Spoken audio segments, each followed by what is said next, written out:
আজকে আমরা particle accelerator অর্থাৎ সাইক্লোট্রন নিয়ে আলোচনা করব।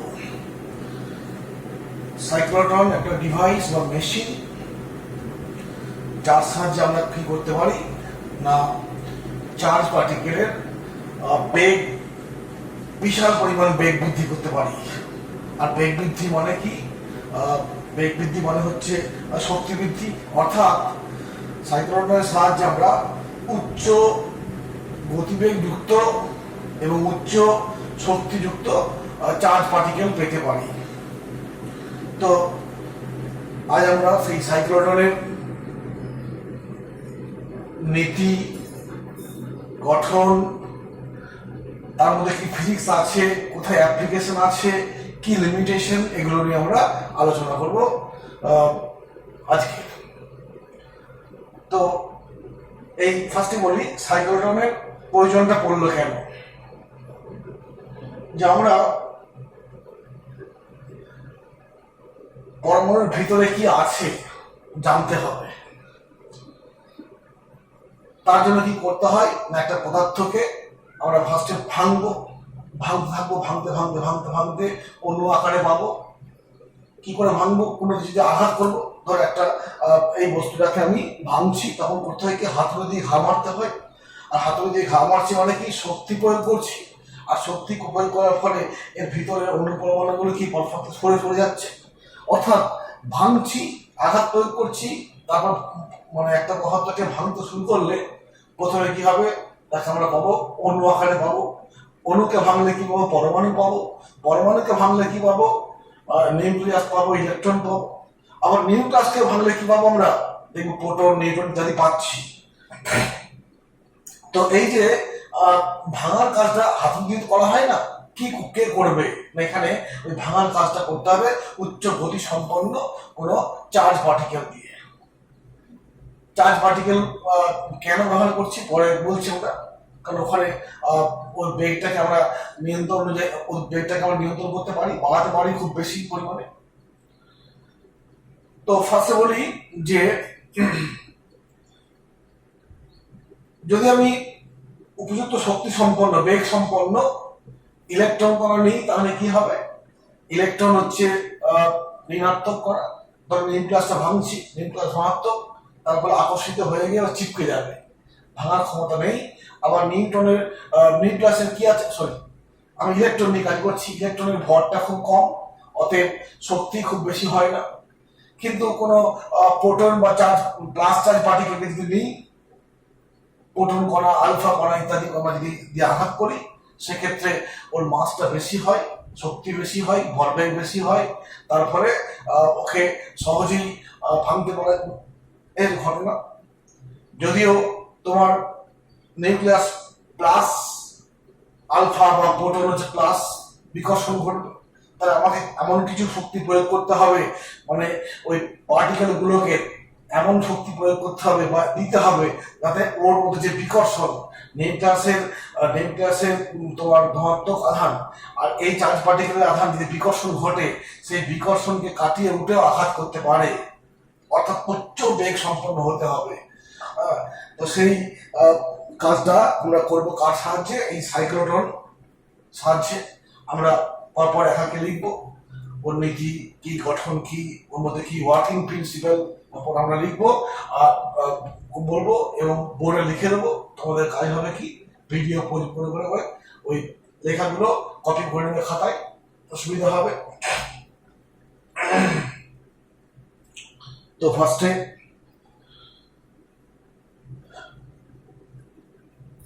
সূচনা, সাইক্লোট্রনের সূচনা করছি, ইন্ট্রোডাকশন বা সূচনা যা বলবে, ইন্ট্রোডাকশন। আচ্ছা, এবার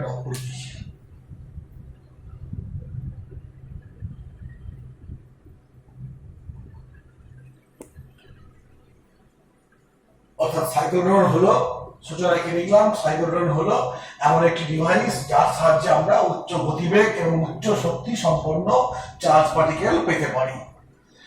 এবার আসবে প্রিন্সিপাল বা নীতি, মানে কোন নীতিতে কাজ করবে। তো একটু আগেই বললাম এই এখানে বলেছি যে উচ্চ বেগ পেতে পারি, উচ্চ বেগ সম্পন্ন চার্জ পার্টিকেল পেতে পারি। অর্থাৎ বেগ বৃদ্ধি পেতে হবে। আমাদের মাথায় আছে এটা যে তড়িৎ ক্ষেত্রে যদি একটা চার্জ পার্টিকেল রেখে দেওয়া হয় তাহলে কি করবে, সে বল লাভ করবে। আর বল লাভ করলে কি হবে, সে গতিশীল হবে, বল লাভ করলে ত্বরণ পাবে, আর ত্বরণের জন্য সে গতিশীল হবে।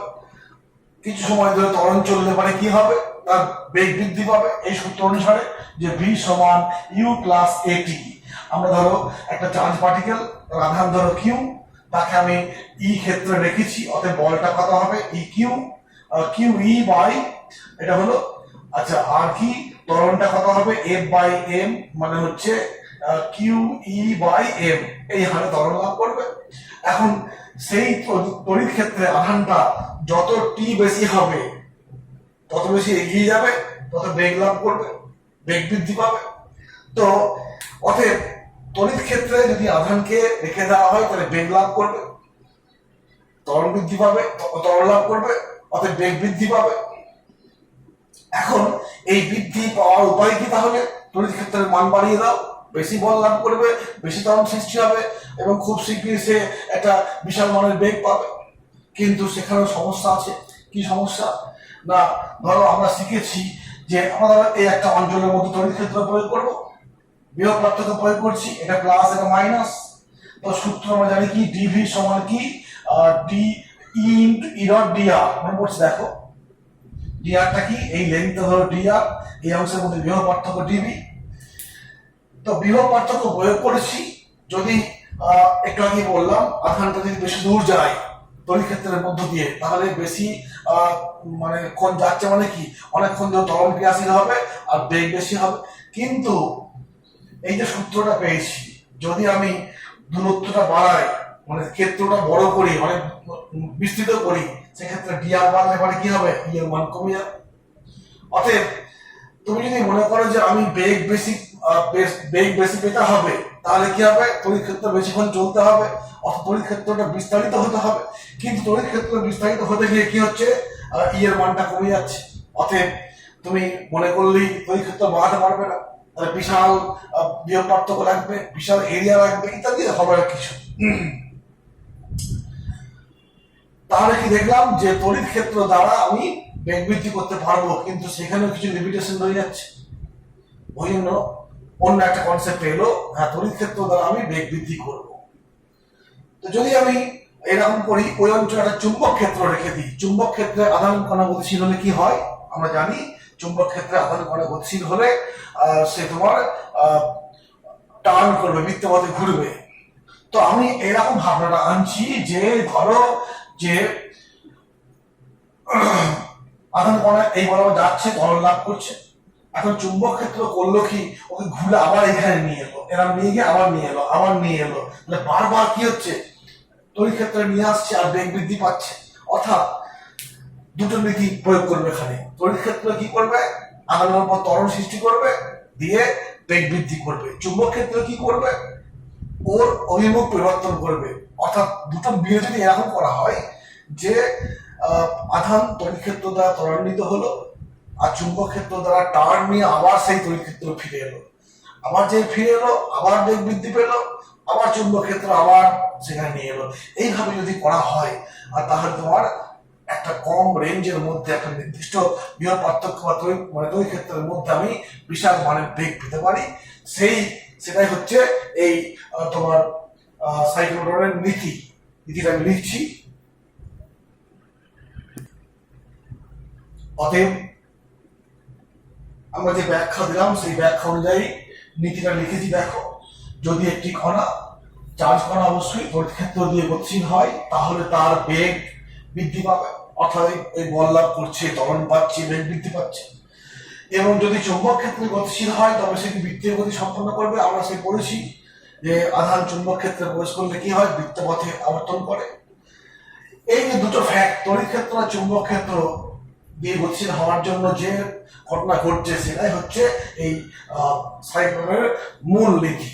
ঠিক আছে, এবার আমরা এর কি বলবো, ডেসক্রিপশন বা গঠন বা যে তার যে চিত্র সেটা আমরা লিখব গঠন বা চিত্র। সেটা মুছে দিচ্ছি। 1 নম্বরে সূচনা বা ইন্ট্রোডাকশন বলেছি, 2 নম্বরে বলেছি প্রিন্সিপাল, 3 নম্বরে বলবো ডেসক্রিপশন মানে গঠন, ডেসক্রিপশন এন্ড ডায়াগ্রাম।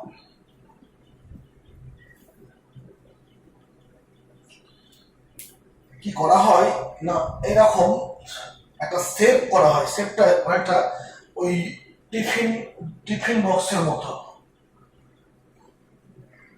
ধরো এইরকম একটা আমি টিফিন বক্স নিয়েছি। এটা কিসের মানে এরকম রয়েছে বড় 1 ফুট 2 ফুটের সাইজের বড়। এরকম আমি টিফিন বক্স, ভিতরটা ফাঁপা আছে। সেই টিফিন বক্সকে আমি এই গোল টাইপের আমি মাঝখান দিয়ে কেটে ফেললাম, এরকম করে ছুরি দিয়ে কেটে দিলাম। তাহলে কি হলো, দুটো খণ্ড হয়ে গেল, এই একটা খণ্ড এই একটা খণ্ড। সেই খণ্ড দুটো দেখতে কেমন ডি শেপের, ইংরেজি অক্ষর যে ডি, সেই ডি শেপের হবে।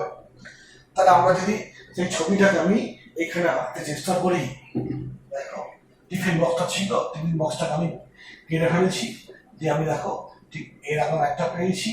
আর এরকম দুটো অর্ধেককে আমি একটু গ্যাপ করে দিয়েছি। টিফিন বক্সটা কি করেছি, এরকম কেটেছি, দিয়ে গ্যাপ করে দিয়েছি। এবার তাহলে কি হবে, এর বাউন্ডারিটা ঘেরা আছে, ভিতরে ফাঁপা। তো ফাঁপাটা দেখানোর জন্য করতে হবে কি আমাকে,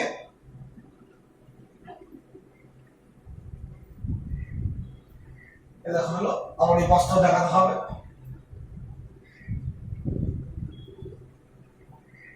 এরকম, অর্থাৎ এরকম ডি শেপের দুটো মেটালিক মানে ফিগার নিয়েছি, যে দেখতে ডি, তাই এগুলোর নামই দেওয়া হয় ডি। দুটো আছে বলে ডি করে দেওয়া হয়, একটা ডি একটা ডি। তো হচ্ছে এটা D1, এটা D2 নাম দিলাম। মাঝে একটা গ্যাপ আছে, এই গ্যাপে কি করা হয়, এই গ্যাপে একটা আধান সোর্স অফ আধান রাখা হয়, যেখান থেকে আমার ওই চার্জ পার্টিকেল পাবো। সেটা আমরা যে কোনো ভাবে কোনো হায়ার ক্লাসে গিয়ে সেই সোর্স অফ আধানটা কি হবে সেটা আমরা শিখবো। ধরে নিচ্ছি এইখান থেকে আধান বেরিয়ে আসছে, হলো।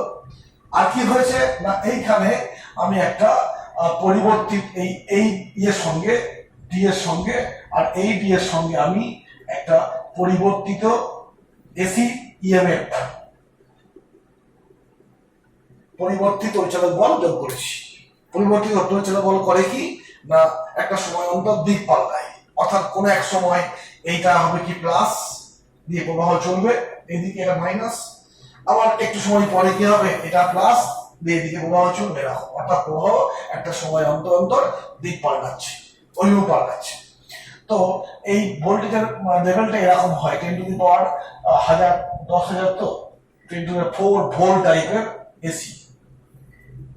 এর ফ্রিকোয়েন্সি, এসি হলো ফ্রিকোয়েন্সি হয়, মানে ফ্রিকোয়েন্সি মানে না কত সময় অন্তর অন্তর ওই পরিবর্তী প্রবাহের দিক পাল্টাচ্ছে, সেটা হচ্ছে কি 10 টু দি পাওয়ার 6 হার্টজ, এরকম টাইপের ফ্রিকোয়েন্সি হয়, হলো। তা যখন এটা প্লাস হবে আর যখন এটা মাইনাস হবে একই সময়ে, সেই সময় এই মাঝের গ্যাপে কি হবে, একটা তড়িৎ ক্ষেত্র সৃষ্টি হবে। তড়িৎ ক্ষেত্র শুধু মাঝে হবে, এই ইনসাইড দা ডি, ইনসাইড ডি, ডি এর ভেতরে, এই যে ডি এর ভিতরটা ফাঁকা, এই যে ভিতরটা ফাঁকা হবে, এটা যদি ডি ধরা হয়, এটা ডি, তো ভিতরে ফাঁকা, এই ফাঁকায় কিন্তু তড়িৎ ক্ষেত্র থাকবে না। কারণ আমরা জানি ইলেকট্রিক শিল্ডিং শিখেছি, তড়িৎ পর্দা শিখেছি। অর্থাৎ এই ভিতরে কিন্তু তড়িৎ ক্ষেত্র থাকবে না। তড়িৎ ক্ষেত্র কোথায় থাকবে, এই গ্যাপটার মধ্যে একটা তড়িৎ ক্ষেত্র সৃষ্টি হবে। এবং সেই ক্ষেত্রটা যে সময়টায় এদিকে প্লাস এদিকে মাইনাস, তড়িৎ ক্ষেত্র এইমুখী হবে। আবার একটু সময় পরে কি হবে, প্রবাহ দিক পাল্টে যাবে, তখন কি হবে, এদিকটা প্লাস হবে, এদিকটা মাইনাস হবে, এরকম হবে। এই হলো পার্টগুলো, দেখো বুঝতে পারছেন না। আচ্ছা, মেটালিক নিয়েছি। আর কি করবো না, এইখানে একটা আমি চুম্বক ক্ষেত্র অ্যাপ্লাই করবো। কিরকম চুম্বক ক্ষেত্র, ধরো এটা তো এই তোমার এরকম আছে, ডিটা তো ঠিক এরকম, এই ডিটা এরকম আছে। আমি এইখানে একটা চুম্বকের মেরু আর এইখানে একটা চুম্বকের মেরু রাখবো, দিয়ে এই অঞ্চলটাতে কি হবে, একটা চুম্বক ক্ষেত্র আমি সৃষ্টি করে দেবো। অর্থাৎ এইখানে একটা চুম্বক মেরু আর এইখানে একটা চুম্বক মেরু হবে। এই অংশের মধ্যে কি হবে, একটা চুম্বক ক্ষেত্র সৃষ্টি হবে। অর্থাৎ এই অংশে দেখো আমি এর সাহায্যে তড়িৎ ক্ষেত্র সৃষ্টি করলাম। আর এর সাহায্যে এই চুম্বক মেরুর সাহায্যে চুম্বক ক্ষেত্র সৃষ্টি করছি। একটা সোর্স রেখেছি, আধানের সোর্স, এগুলো ডি শেপের আকার একটা। তো আর কি হয় না, এইখানে একটা উইন্ডো রাখা হয়, এই অপর দিকে একটা উইন্ডো, মানে এইখানে চার্জ পার্টিকেলকে ঘোরানো হবে, যে এই উইন্ডো দিয়ে বেরিয়ে যাবে, এখান দিয়ে বেরিয়ে যাবে, আর এইখানে সেই টার্গেট থাকবে। আমি যে ভাঙবো নিউক্লিয়াসকে ভাঙবো, দেখবো কি আছে, একটা পদার্থকে ভাঙবো, সেই যাকে ভাঙবো এইখানে রাখবো, অর্থাৎ এইখান থেকে দ্রুত গতি সম্পন্ন চার্জ পার্টিকেল বার হবে, দিয়ে আঘাত করবে। এই ছবিটাকে যদি আমি একটা মানে সংক্ষেপে আঁকি, তাহলে কেমন দেখতে লাগবে? ঠিক এরকম দেখতে লাগবে। দেখো, এই একটা ডি, এই একটা ডি, এইখানে একটা এসি সোর্স দিয়েছি, ঠিক আছে, এইখানে আধানের সোর্সটা আছে। মনে রাখবে এইটা কিন্তু এই ভেতরে কিন্তু গ্যাপ আছে, কিন্তু সব মানে ফাঁপা, আর এই অংশটা দুইয়ের মাঝের গ্যাপ, এটাকে গ্যাপ বলছি। এই গ্যাপের ভিতরে একটা সোর্স রেখেছি, আধানের সোর্স, এই হলো। আর আবার আর কি বলবো না, এই অঞ্চলে একটা চুম্বক ক্ষেত্র রেখেছি, সেই চুম্বক ক্ষেত্রের সিম্বল মনে করে দেখো, এই সিম্বল মানে কি, ডট সিম্বল মানে কি, চুম্বক ক্ষেত্র বহির্মুখী। চুম্বক ক্ষেত্র এই বোর্ডের তলে যদি এরকম থাকে, ডি যদি এরকম থাকে, চুম্বক ক্ষেত্রটা এইদিকে আসছে, হলো, এরকম ব্যাপারটা আছে ইত্যাদি। এই হলো গঠন। অতএব এর মধ্যে কি কি পার্টস থাকছে, পার্টস গুলো দেখো, পার্টস গুলো উল্লেখ আমি করে দিচ্ছি, কি কি পার্টস আছে। অতএব দেখো কি কি পার্টস দেখালাম, যে দুটো ডি আছে, একটা ম্যাগনেট রাখতে হবে, এই যে ম্যাগনেটটা রেখেছিলাম এই অঞ্চলে, সেই ম্যাগনেটের জন্য চুম্বক ক্ষেত্র বহির্মুখে সৃষ্টি হয়েছে।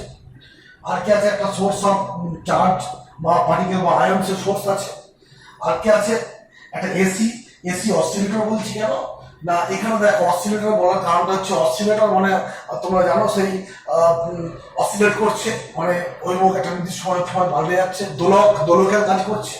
তা কিরকম না, আমরা এখানে এসি অ্যাপ্লাই করেছি, তার জন্য এখানে তড়িৎ ক্ষেত্র হচ্ছে, সেই তড়িৎ ক্ষেত্রটা একটা সময় ধরে এদিকে দিক করছে, তার পরবর্তী একটা সময় করছে কি এই দিকে হচ্ছে, অর্থাৎ দেখো তড়িৎ ক্ষেত্রটা একটা নির্দিষ্ট ওয়েতে আন্দোলিত হচ্ছে, অর্থাৎ একবার এই মুখে, একবার এই মুখে, একবার এই মুখে, এই মুখে, ঠিক এসি সোর্সের জন্য তাই এর নাম দিয়েছি এসি অসিলেটর। ঠিক আছে।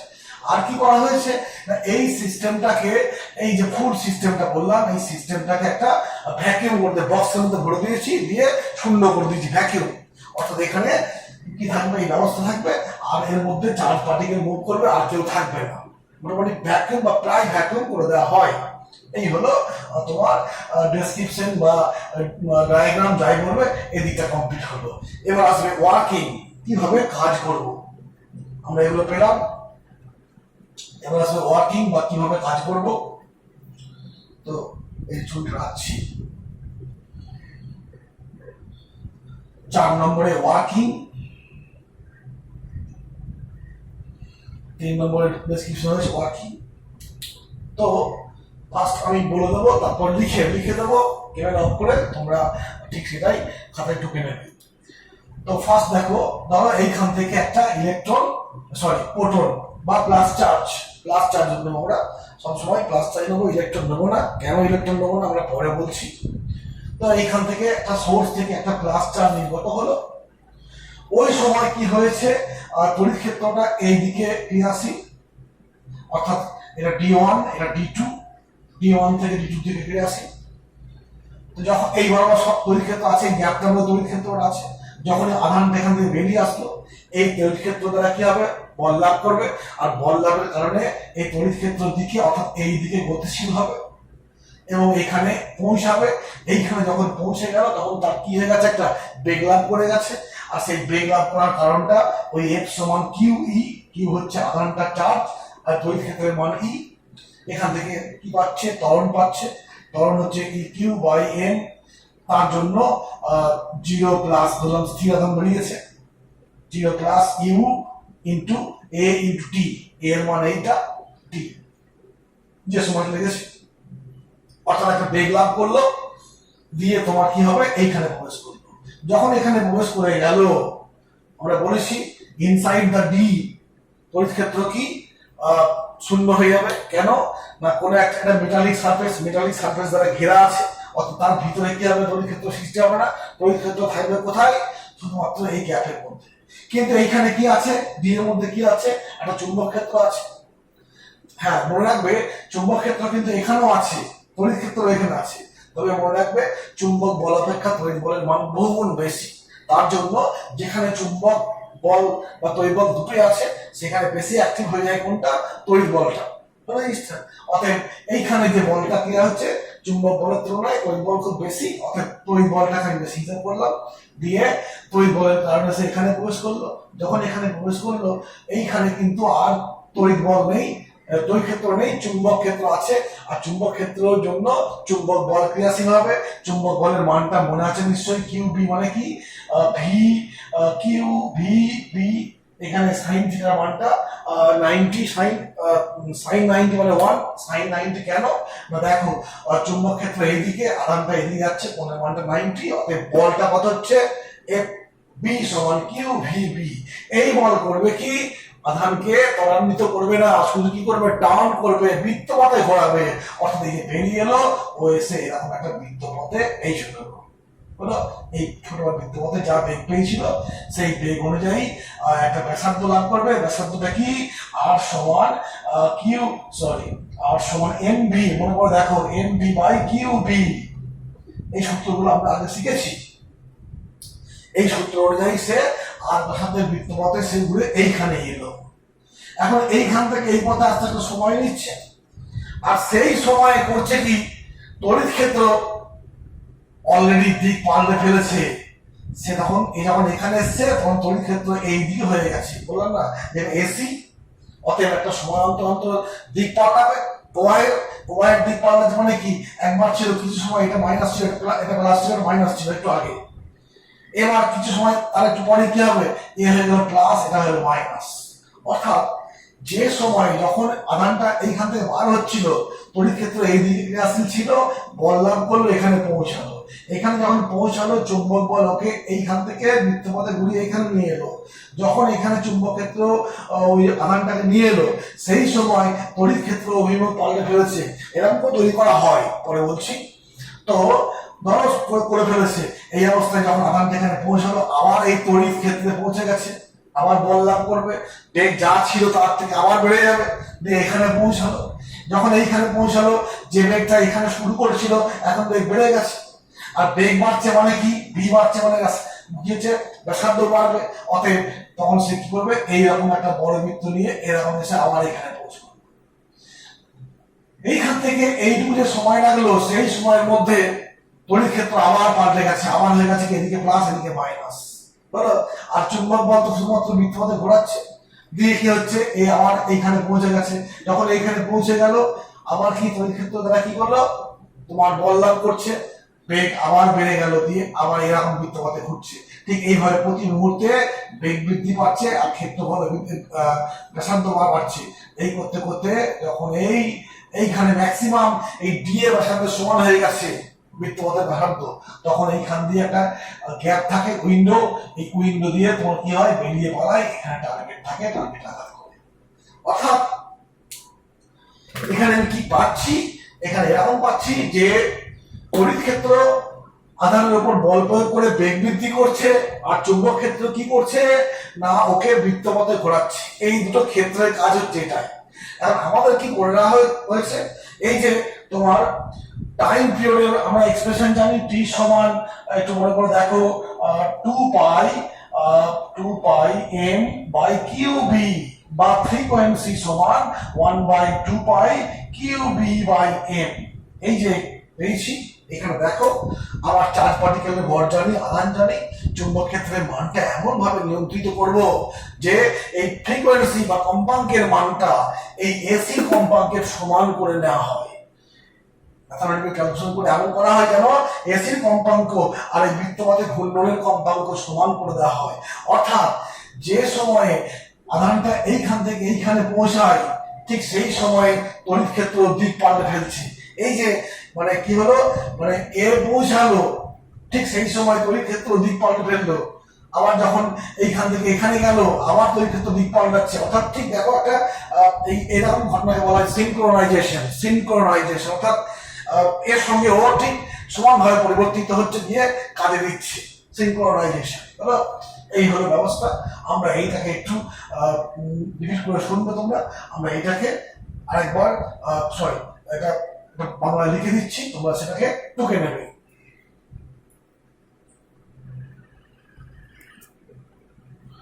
দেখো বৃত্তপথটি ওয়ার্কিংটা লিখেছি আমি, যে চার্জ কণা উৎস থেকে নির্গত হলো, এখন ওই মুহূর্তে যখন নির্গত হচ্ছে সেই মুহূর্তে ই এর দিকটা এই D1 থেকে D2 এর দিকে, এই দিকে আছে, দিকে কণার ওপর বল এ সমান কিউই বা ত্বরণ এ সমান কিউই কাজ করে এবং উহার বেগ বৃদ্ধি করবে। এই সূত্র অনুসারে বেগ বৃদ্ধির সূত্র জানি, বেগ বৃদ্ধি পেল, অতিরিক্ত বেগ নিয়ে D2 প্রবেশ করলো, ফলে D2 তে প্রবেশ করবে। এখন এই ডি এর ভেতরে ই অ্যাবসেন্ট, মানে তড়িৎ ক্ষেত্র থাকে না, কি আছে বি থাকে। বি মানে কি চুম্বক ক্ষেত্র, বা বি প্রেজেন্ট থাকার জন্য এফ বি মানে চুম্বক বল ডাউনওয়ার্ড।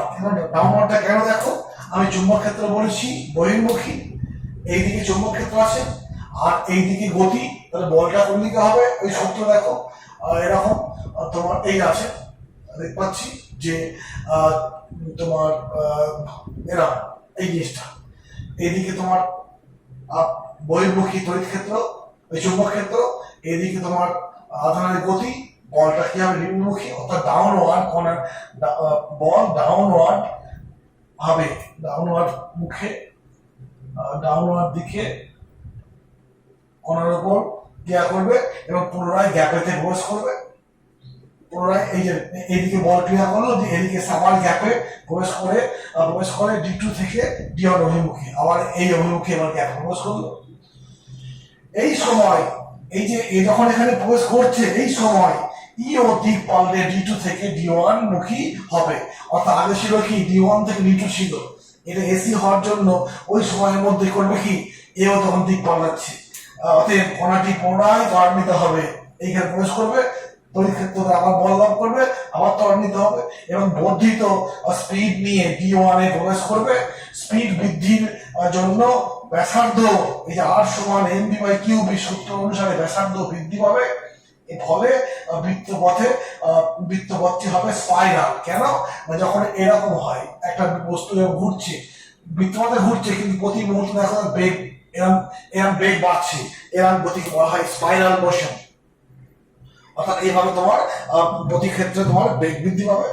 এখন যেটা বলবো যে এই যে বৃত্তপথে তার বেগ বৃদ্ধি পাচ্ছে এবং তার কি বলবো এটাকে ব্যাসার্ধ বাড়ছে, এই ক্ষেত্রে কিন্তু টাইম পিরিয়ড কি পাল্টাবে, কি টাইম পিরিয়ড পাল্টাবে কিনা দেখো। আমরা টাইম পিরিয়ড একটু আগেই বলেছি। আচ্ছা, এটা তোমরা বুঝে দিচ্ছি আবার, এরপর থেকে লিখবো, এরপর থেকে আবার লিখতে শুরু করবো একটু পরে। আবার একটু বলি, যখনই এইখানে প্রবেশ করে গেল তোমার এই যে টাইম পিরিয়ড টি সমান 2π m/qb বা ফ্রিকোয়েন্সি 1/2π qb/2πm, এটা হচ্ছে ফ্রিকোয়েন্সি। এইখানে দেখো এইটা বা এইটাতে ব্যাসার্ধ বা বেগের কোনো রাশিফলা নেই, অর্থাৎ বেগ বা ব্যাসার্ধ বৃদ্ধি পেলেও টাইম পিরিয়ডের মান কিন্তু পাল্টাচ্ছে না। অর্থাৎ এইখান থেকে এই ব্যাসার্ধের পথে এইখানে আসতে যে সময় নেবে, এইখান থেকে এই পথে আসতে একই সময় নেবে। কেন না, তার বেগ বৃদ্ধি যেমন ব্যাসার্ধ যেমন বেড়েছে, বেগ বৃদ্ধি হয়েছে, তো অতএব তোমার সময়টা একই থাকবে। সময়টা একই থাকার জন্য ওর ফ্রিকোয়েন্সি পাল্টাবে না, আর ফ্রিকোয়েন্সি না পাল্টানোর জন্য ও যে সময় এখানে উপস্থিত হবে একইভাবে তড়িৎ ক্ষেত্র তোমার কি হবে ওইও পাল্টাবে। এটাকে বলেছি আমি সিনক্রোনাইজেশন। এইবার আমরা বাকিটা লিখবো। এরপর দেখো এখন এভাবে ঘুরছে বিভিন্ন ব্যাসার্ধের বৃত্তের জন্য টাইম পিরিয়ড টি সমান 2π m/qb বা ফ্রিকোয়েন্সি এর মানের কোনো চেঞ্জ হবে না। সেম থাকবে। কেন? এটা আমি ব্যাখ্যা করলাম যে টাইম পিরিয়ড বা ফ্রিকোয়েন্সিতে ব্যাসার্ধ বা আর এর কোনো এক্সপ্রেশন নেই, অতএব টাইম পিরিয়ড বা ফ্রিকোয়েন্সি পাল্টাবে না। পুনরায় আধান D1 এর ভিতর, অর্থাৎ এইখানে এলো, এবার D1 এর ভিতর দিয়ে গিয়ে আবার এখানে পৌঁছালো। এখানে তোমার ই নেই, ই এর অ্যাবসেন্সে বি এর জন্য চুম্বক ক্ষেত্র আছে, অর্ধচক্র ঘুরে আবার গ্যাপে প্রবেশ করবে D1 ও D2 তে। D1 ও D2 মুখী হয়ে অভিমুখী বলবে। এই একই ঘটনা বারবার ঘটবে এবং যখন ব্যাসার্ধ আর এর মান ডি এর ব্যাসার্ধের সমান হবে তখন উইন্ডো দিয়ে বার হয়ে যাবে এবং বাইরে টার্গেটের ওপর বিশাল মানের বেগ এবং শক্তি নিয়ে হিট করবে বা আঘাত করবে। ঠিক আছে, এই হলো ওয়ার্কিং হলো, অর্থাৎ তোমার কি এভাবে বৃত্তপথে ঘুরছে, প্রতি ক্ষেত্রেই তোমার বেগ বৃদ্ধি পাচ্ছে এবং বেগ বৃদ্ধি পেতে পেতে একসময় কি হবে, এই যে তোমার বলেছিলাম ডিস এফেক্ট, যে এই ভিতরে তোমার বেগ বাড়ছে, প্রতি মুহূর্তে বাড়তে বাড়তে একটা সময় কি হবে, এর সমান যখন হয়ে যাবে তখন এইখানে গ্যাপ থাকবে, এই গ্যাপ দিয়ে তোমার আধানগুলো বার হয়ে যাবে এবং হিট করবে। ঠিক আছে, এই হলো তোমার ওয়ার্কিং। এইবার আসবে কিছু প্যারামিটারস গুলো আসবে, অর্থাৎ ওর টাইম পিরিয়ড, তারপরে বেগ, তারপরে ব্যাসার্ধ, গতিশক্তি, ওই এক্সপ্রেশন গুলো আমাদের পরপর একাকে আসবে, আমরা দেখবো এবার। অর্থাৎ এর পরে হেডিং হবে কি, এটা মানে 4 নম্বর ছিল, এর 5 নম্বর হবে ক্যালকুলেশন। ঠিক আছে, ক্যালকুলেশন।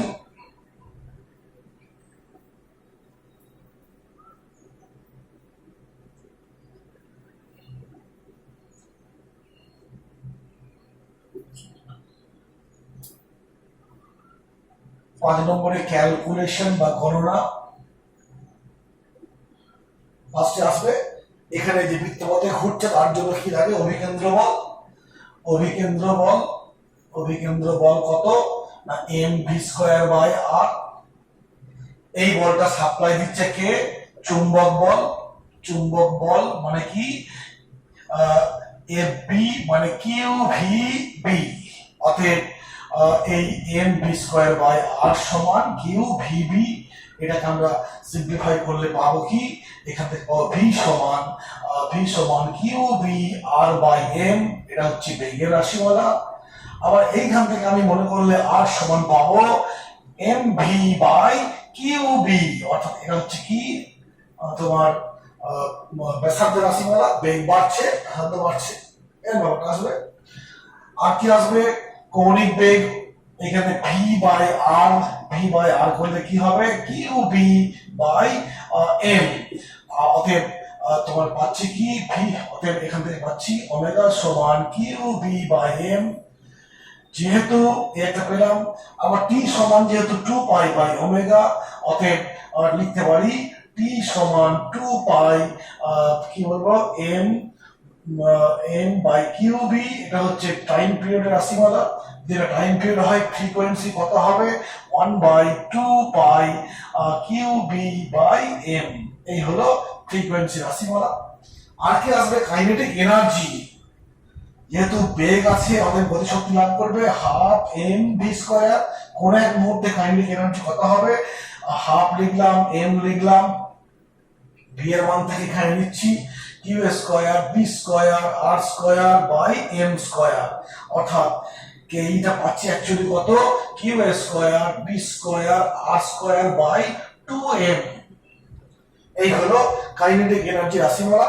এখন বেগ বাড়তে বাড়তে উইন্ডো যে পৌঁছানোর আগে বেগ কত হবে, ম্যাক্সিমাম বেগ হবে, আর সেই ম্যাক্সিমাম বেগের জন্য কি ম্যাক্সিমাম কাইনেটিক এনার্জি হবে।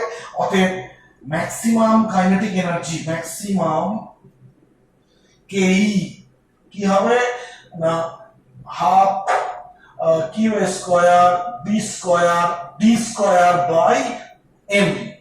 এখানে ডিটা কি, আর সমান ডি, ডিটা কি ডায়ামিটার অফ ডিস, এখানে ব্যাসার্ধ, ডি হলো প্রতিটি বি এর, ডি হলো কি প্রতিটি ডিস এর, ডি এর ব্যাসার্ধ।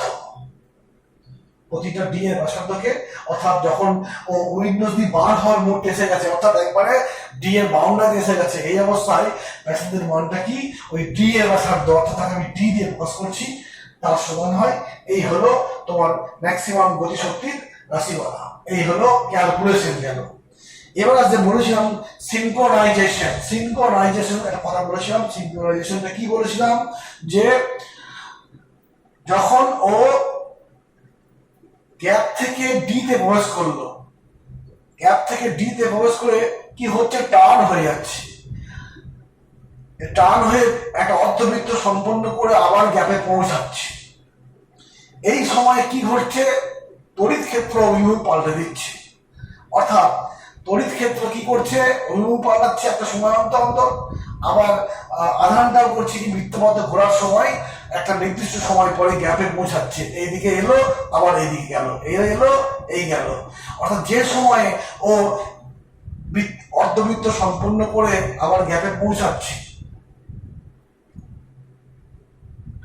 অর্ধবৃত্ত সম্পন্ন করে গ্যাপে পৌঁছাচ্ছে, ঠিক সেই সময়ে তড়িৎ ক্ষেত্র তোমার অভিমুখ পাল্টে ফেলছে। তাই বলছে সিনক্রোনাইজেশনে যদি আমি সংজ্ঞাটা লিখি হবে, ক্যালকুলেশন বুঝে নিচ্ছি।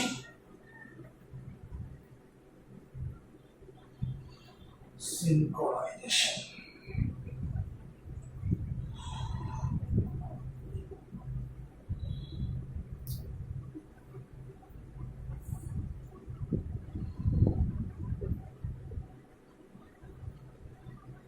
সিনক্রোনাইজেশন বলা হবে যে ওই যে এসি অসিলেটর, অসিলেটরের অসিলেটর বলি, অসিলেটর এর কম্পাঙ্ক এবং চার্জ পার্টিকেলের, চার্জ কণার বৃত্তপথের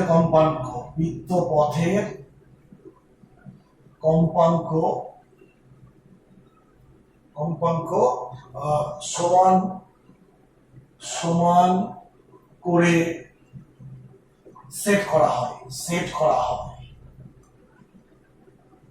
এই ঘটনাকে সিনক্রোনাইজেশন বলা হয়। সিনক্রোনাইজেশন বলা হয়। এই হলো সিনক্রোনাইজেশন। এই গেল এটা 6 নম্বর কেস। 7 নম্বর আসবে লিমিটেশন।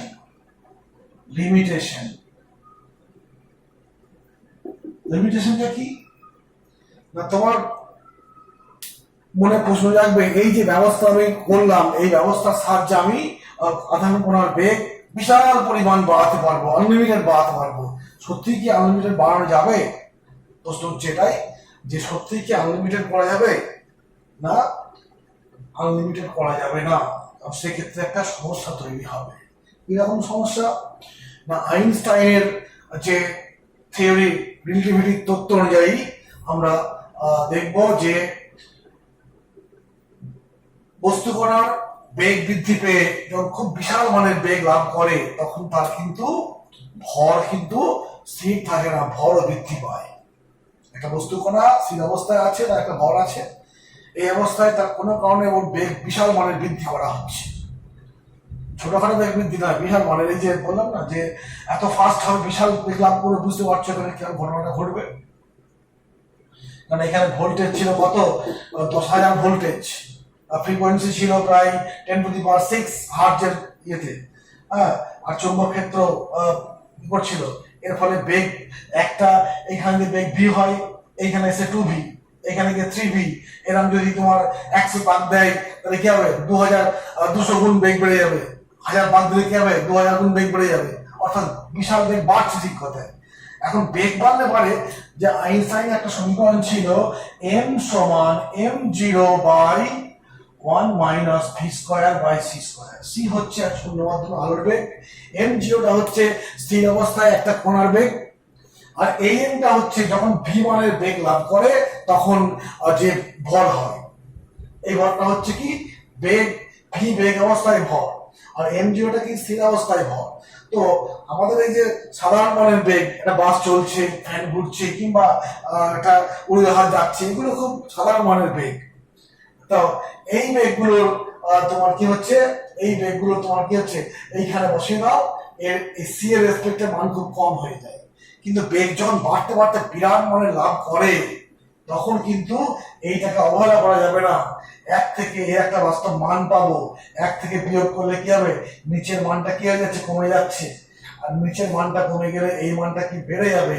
অর্থাৎ সাইক্লোট্রনের সাহায্যে যদি আমি বেগ বৃদ্ধি করি, বেগ বাড়তে বাড়তে যদি এমন একটা অবস্থায় এসে গেল, সেইখানে কিন্তু বেগ বৃদ্ধির জন্য আর ভর স্থির থাকবে না, ভর বেড়ে যাবে। এইবার যে আমি যে এই সিঙ্ক্রোনাইজেশন করেছিলাম, সিঙ্ক্রোনাইজেশন এই যে 2πm/qb ছিল, এম এর উপরে টাইম পিরিয়ড নির্ভর করছে, বা এম এর উপরে ফ্রিকোয়েন্সি নির্ভর করছে। আর ফ্রিকোয়েন্সি তো কার সঙ্গে সিঙ্ক্রোনাইজ করা হয়েছে, অসিলেটরের সঙ্গে বা এসির সঙ্গে, তড়িৎক্ষেত্রের সঙ্গে সিঙ্ক্রোনাইজ করে দেওয়া হয়েছে। যদি এম এর মান এই পদ্ধতি অনুযায়ী বেড়ে যায়, পর্যায়কাল বেড়ে যাবে। আর পর্যায়কাল বেড়ে যাওয়া মানে কি, ফ্রিকোয়েন্সি কমে যাবে। অর্থাৎ এইখান থেকে এইখানে আসতে যে সময় নিচ্ছে, তার অনেক আগেই তড়িৎক্ষেত্র পাল্টে গেছে, তড়িৎক্ষেত্র অভিমুখ পাল্টে গেছে। অর্থাৎ হিসাব অনুযায়ী হচ্ছিল কি, এ আসছিল আর তড়িৎক্ষেত্র আপনি পাল্টে একে একবারে বৃদ্ধি করার জন্য রেডি হয়েছিল। কিন্তু যখন আমি এই সূত্র অনুসারে বেগ যদি বেশি হয়ে যায়, ভরটাও বাড়বে, ভরটা বাড়লে কি, পর্যায়কাল বাড়বে। অর্থাৎ এইখান থেকে এইখানে আসতে কি হবে, বেশি সময় নেবে। এত বেশি সময় নিয়েছে যে ওই সময়ের মধ্যে তড়িৎক্ষেত্র কিন্তু অলরেডি পাল্টে গেছে। অর্থাৎ তড়িৎক্ষেত্র এবার আর কি উল্টোমুখী হয়ে গেছে, তখন আর বেগ বৃদ্ধি করবে না, বেগ হ্রাস করে দেবে। তাই এটা হচ্ছে একটা ত্রুটি, লিমিটেশন, যে তুমি মনে করলে ইচ্ছা খুশি বাড়াতে পারবে না। তড়িৎক্ষেত্র মানে ঠিক থাকলেও এই ভরের কারণে তুমি মনে করলেই বাড়াতে পারবে না। অতএব লিমিটেশনটা আমি সংক্ষেপে লিখে দিচ্ছি। দেখো, লিমিটেশনটা লিখলাম যে আধানের স্পিড একটি নির্দিষ্ট মানের থেকে বেশি করা যায় না, কারণ স্পিড বিশাল পরিমাণ বৃদ্ধি হলে কণার মাস চেঞ্জ হয়ে যাবে। According to Einstein relativity theory অনুসারে অ্যাকর্ডিং লিখেছি এম সমান এটা। অতএব কি হবে, এখানে ভি বাড়লে এম বাড়বে, এম বাড়লে কি হবে, এই অনুযায়ী টিও বাড়বে। এর জন্য সিনক্রোনাইজেশন ডিস্টার্ব হবে। কেন, টি বাড়লে পরে কি হবে, ফ্রিকোয়েন্সি কমে যাবে। টি বাড়ছে মানে কি, অনেক পরে এসে পৌঁছাবে গ্যাপে, আর সেই পরে আসার জন্য তার আগেই কি হবে, ই পাল্টে যাবে। অর্থাৎ ই তখন আধানকে কি করবে, বিরোধিতা করবে, বেগ কমাতে সাহায্য করবে, অর্থাৎ মন্দীভূত হবে। তাই বলা হচ্ছে, ফলে ই এর অভিমুখ আগেই উল্টে যাওয়ার জন্য আধান কণা মন্দীভূত হবে এবং অ্যাক্সেলারেশন স্টপ হয়ে যাবে। অর্থাৎ এটাই হচ্ছে লিমিটেশন। অর্থাৎ তুমি মনে করলেই যে বিশাল মানের তোমার বেগ বৃদ্ধি করা যাবে না। আরো কিছু আছে লিমিটেশন। এখানে বললাম যে এখানে আধান কণা নিতে হবে, কারণ বেগ বৃদ্ধি করছে কে, তড়িৎ বল। তড়িৎ বল মানে ই সমান তো তড়িৎ বলটা কত, এইটা হচ্ছে তড়িৎ বল। অর্থাৎ যদি আমি চার্জ পার্টিকেল না নিয়ে কণা নিচ্ছি, নিউটন কণা নিলাম, নিউটন কণা কিউ নেই, অতএব তড়িৎ বল ক্রিয়াশীল হবে না, বেগ বৃদ্ধি করা যাবে না। অর্থাৎ আমাদের এখানে চার্জ পার্টিকেল নিয়ে কাজ করতে হবে। এখন তুমি যে বলো স্যার ইলেকট্রন নেবো, ইলেকট্রন নিলেও সমস্যা আছে। ইলেকট্রন নিলে কি সমস্যা, ইলেকট্রনের মাস কিন্তু খুব কম। ইলেকট্রনের মাস খুব কম হওয়ার জন্য কি হবে, এক নম্বর হচ্ছে ওর শক্তি কম হবে, দু নম্বর বেগ কিন্তু খুব বেড়ে যাবে। কারণ এইখানে যে ফ্রিকোয়েন্সি তোমার পেয়েছিলাম QB/2πm। অতএব ভর কম হলে ফ্রিকোয়েন্সির মান খুব কম হবে, বেশি হবে। ভর কম হলে ফ্রিকোয়েন্সির মান খুব বেশি হবে। অতএব দ্রুত বৃত্তপথ সম্পন্ন করবে, দিয়ে সিনক্রোনাইজেশন সমস্যা সৃষ্টি করবে। অতএব তোমার ইলেকট্রন নেওয়ার সমস্যা। এই হলো তোমার সাইক্লোট্রন নিয়ে আমরা মোটামুটি ওয়ার্কিং প্রিন্সিপাল, ডিজাইন বা তার কার্যপ্রণালী বললাম, মধ্যে ফিজিক্সটা কি আছে, বা ক্যালকুলেশনগুলো কি হবে এই সবগুলো আমরা মোটামুটি শেষ করলাম। তো বর্তমানে এই যন্ত্রের আরো বেশ অনেক আরো উন্নত ধরনের হয়ে গেছে। তোমরা সেই রিসেন্ট বছর দিনের আগে শুনেছিলে সেই গডস পার্টিকেলের কথা, যে বিশাল একটা ওখানে সাইক্লোট্রন তৈরি করা হয়েছিল বিশাল লম্বা, এবং সেখানে নিউক্লিয়াসকে ভাঙতে ভাঙতে গডস পার্টিকেল বলে একটা কণার সন্ধান পাওয়া গেছে। যদিও এখনো সেটা ইনকমপ্লিট হয়ে আছে পরীক্ষার ব্যবস্থাটা, সেটা যখন পুরোপুরি আবিষ্কার হয়ে যাবে তখন প্রকৃতি সম্পর্কে আমাদের আইডিয়া আরো পাল্টে যাবে। যাক, সাইক্লোট্রন কি না, এক কথায় বলবো কি না, পার্টিকেল অ্যাক্সেলারেটর, অর্থাৎ কণাকে ত্বরান্বিত করার যন্ত্র, পার্টিকেল অ্যাক্সেলারেটর। এবং এর সাহায্যে আমরা কি করতে পারি, একটা আধানকে গতিশীল করে বেগ বাড়াতে পারি, এবং বেগ বাড়িয়ে ওর শক্তি বাড়াতে পারি। আর শক্তি বাড়িয়ে কি করা হয় না, বিভিন্ন গবেষণাতে আমাদের লাগে যে নিউক্লিয়াসকে ভেঙে ওর ভিতরে গঠন জানার জন্য তোমার উচ্চ গতি সম্পন্ন শক্তি সম্পন্ন কণার দরকার আঘাত করার জন্য, সেটা আমরা এই সাইক্লোট্রন থেকে পেয়ে থাকি। মোটামুটি এই হলো আজকের কমপ্লিট। ওকে।